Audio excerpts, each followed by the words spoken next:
Hi guys, and welcome back to my channel, Car Focused. Now, the weather is really nice and I've got a few hours before work, so I thought it would be rude not to head out in the RS and hook the cameras up.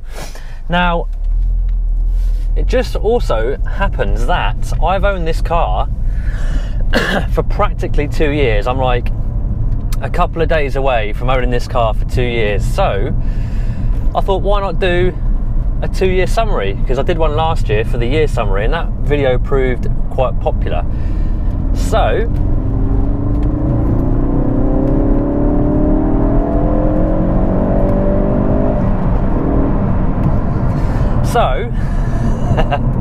yeah, 2 years. I can't believe I've owned this car for 2 years. It's absolutely flown by. It seems like just 5 minutes since I had the call from TC Harrison to say my car had arrived at the dealership and that it was going to go through the PDI process and all that kind of thing. After a 9-month wait, the day of collection was just amazing. And to think now that was 2 years ago is crazy. And also the fact I've still got this car after 2 years, for me, is good going, because I tend to get bored of cars quite easily. I normally have cars for a maximum of kind of 2 years. The longest I've ever owned a car is 3 years, so this car is doing really well. So how to summarise this car after 2 years of ownership? Well, I've told you time and time again how much I like this car, how much I enjoy this car, and my opinion hasn't changed. I mean, fair enough, I've done a few little tweaks here and there to kind of get the car to exactly how I want it, but even out the box, I absolutely loved it. And talking of tweaks, etc., tomorrow I am taking this car finally to get a new catback exhaust system. That's all I'm going to say now, because there's obviously going to be a video coming out around the day, around the fitting, etc., etc., but I won't tell you what system it is. All I'm going to tell you is one is being fitted tomorrow and there will be a video out in about a week's time, so stay tuned.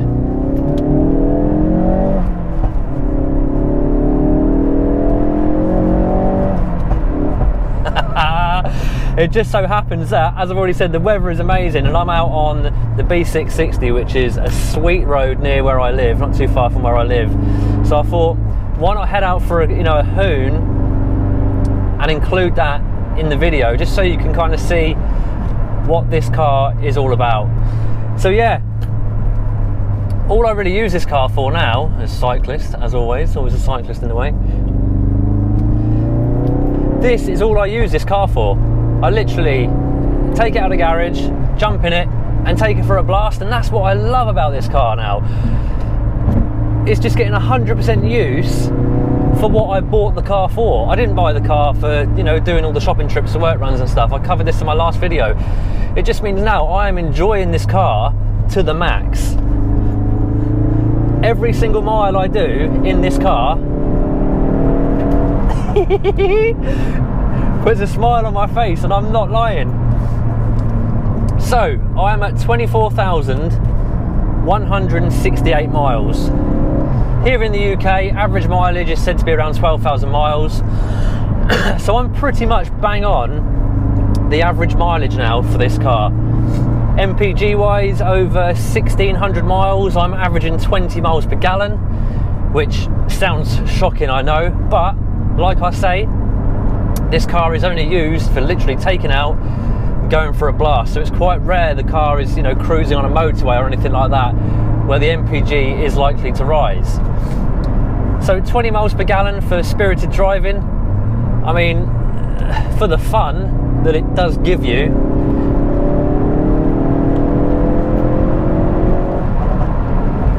Sorry, if I go quiet, I'm just concentrating. Yeah, so for the fun it does give you, that's not so bad. There's not really, I don't really think you can have much more fun in another car around these kind of roads. So I'm willing to take the hit when it comes to fuel consumption. So problems with the car. I don't really want to go over, the same thing that I've gone over before. Most problems occurred in the first year of ownership with this car. As I've already touched on, the whole head gasket saga. I had the recall done. I had my seat retrimmed because the leather started to wear quite badly. Admittedly, the leather is wearing again, but I've come to the conclusion it's just how I get in and out of the car. I kind of get in the car trying not to sit on the bolster, so to preserve because the bolsters can sag if you keep sitting on them.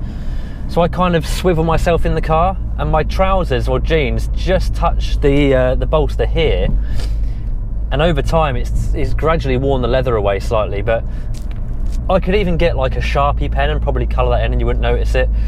But yeah, so that's a little wear issue we've got there.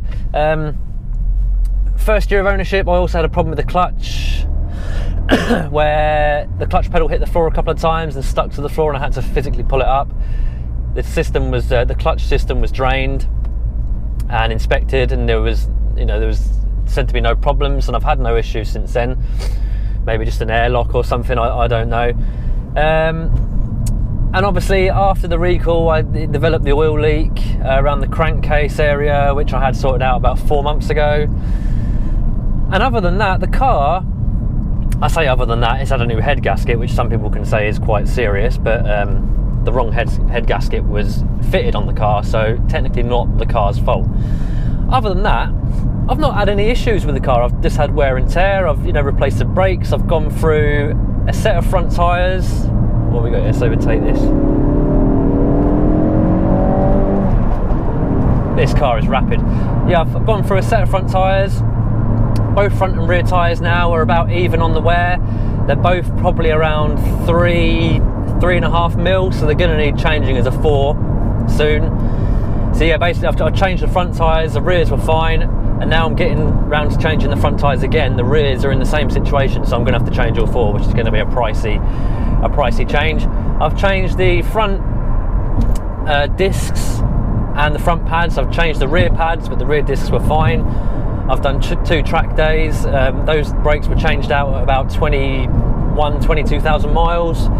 So you could say, it's had quite a bit of hard use on the brakes there. And that's pretty much the only kind of consumables that I've had to replace. I've had a couple of services now. So I had the first year service at Mount Tune and the second year service at Mount Tune, very reasonably priced. Great service from the guys there. I've had my modifications, the Dream Science IMAP, lowered on the KW 20mm springs, spaced out on the 12.5mm spacers from Dream Science, which is, I did a video on that as well, on both of those. I fitted the Rally Armour mud flaps just to give the car a bit more of a rally look, also to protect the paintwork. Does a really good job of that. And for modification, and I had the DSC Sport controller, suspension controller. I covered all these in the last video that I did, but basically the car now is sweet, and it just needs a little bit more noise from the exhaust, which is coming tomorrow. So the future of this car, where am I going to go now with the future of this car? At one stage I was kind of umming and ahhing. I was like, do I sell it? Because I was really I was liking the M2. I was like, do I sell it and get an M2? Then I was like, do I sell it and get like a, just a fast all-round diesel estate just to fulfill kind of every need? And then I wouldn't need another car to bomb around in when I'm at work and stuff. And then I had a chat with my wife, and she was just like, why don't you just keep it for another year? And I thought to myself, why don't I just keep it for another year? There's nothing wrong with the car. I absolutely love it. I know for a fact that if I sold it, I'd regret it and I'd just be kicking myself. I can afford to run it quite easily, so why not keep it? So here it is. I've decided to keep it for another year. Take myself up to 3 years, get to 3 years, see where I'm at, see where residuals are at. Am I still enjoying it? No doubt I will be. And then go from there. So, like I say, I normally only have cars for like 3 years maximum anyway. I never bought this car as a long-term kind of prospect. So at the moment, I'm just playing it by ear, but there's no other car that I'd want to get to replace this. I mean, I've been looking at Auto Trader. There's literally sort of like no other car that I'd want to replace it with. It just does everything. For me, it's just the perfect hyper hatch, really. I love the drama of it. I love the looks of it. It's not too in your face, but it also looks quite aggressive, and it does look special now on the road with the modifications that I've got. It's a great track car if you want to take it on a track. It just does everything, pretty damn well. I know it's a bit bumpy with the suspension and stuff like that, but it's not my daily anymore, so that isn't really a major issue. But the way this thing goes around corners though, a bit of heel toe there. Oh no! You're never going to guess what, I've got a police car ahead of me. Oh, I've got one of the nicest bit of roads you could be on, and I've got a bloody police car in front of me. Anyway, I've been banging on for nearly 10 minutes now, so I'm gonna have to wrap the video up shortly. But yeah, I absolutely love my Focus RS. Now, there's still people out there that hate it and like to moan about it and stuff, but I love this car. It's my car, it's my money, I do what I like. I'm the one that drives it. I love it, so that is all that matters. And anyone out there driving a Focus RS gets grief off people, just ignore them. It's your car. If it makes you happy, screw what anybody else thinks. Plus, the car does get quite a bit of attention from people on the road. It's a good conversation starter if you talk to somebody else that likes cars. It's a petrol head. Everyone knows what the Focus RS is. I know it had a bit of a bad first year and a bit of a bad reputation, but things are improving now, and hopefully us owners can all crack on and enjoy our cars. So this is where the Focus RS really excels. On a nice country road, a nice set of S-bends, tuck it into the apex there, and slingshot your way out the corner, onto the brakes, tuck it in again, accelerate, little twitch at the back. It's just excuse my language, it's just so fun that I'm going to turn around and do it again, because it would be rude not to. I'm so lucky to live where I live because I've got these such amazing roads. Carfection actually film out here on this little stretch. Most of the Carfection videos that you see are filmed on this stretch of road.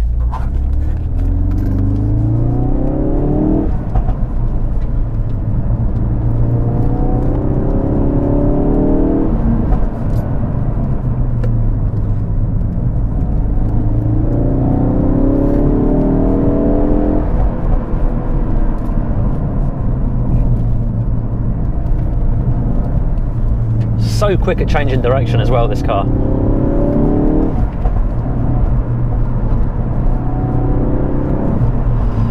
Oh guys, I'm in love.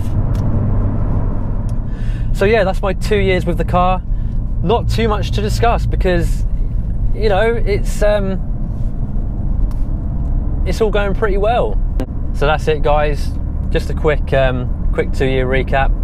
But anyway guys, yeah, thanks for watching as always. Stay tuned for the exhaust video because that is coming shortly. I've also got a big power Focus RS Mark III that I'm filming this weekend, so that'll also be out within the next week or so. So until those videos guys, take care and I shall see you soon.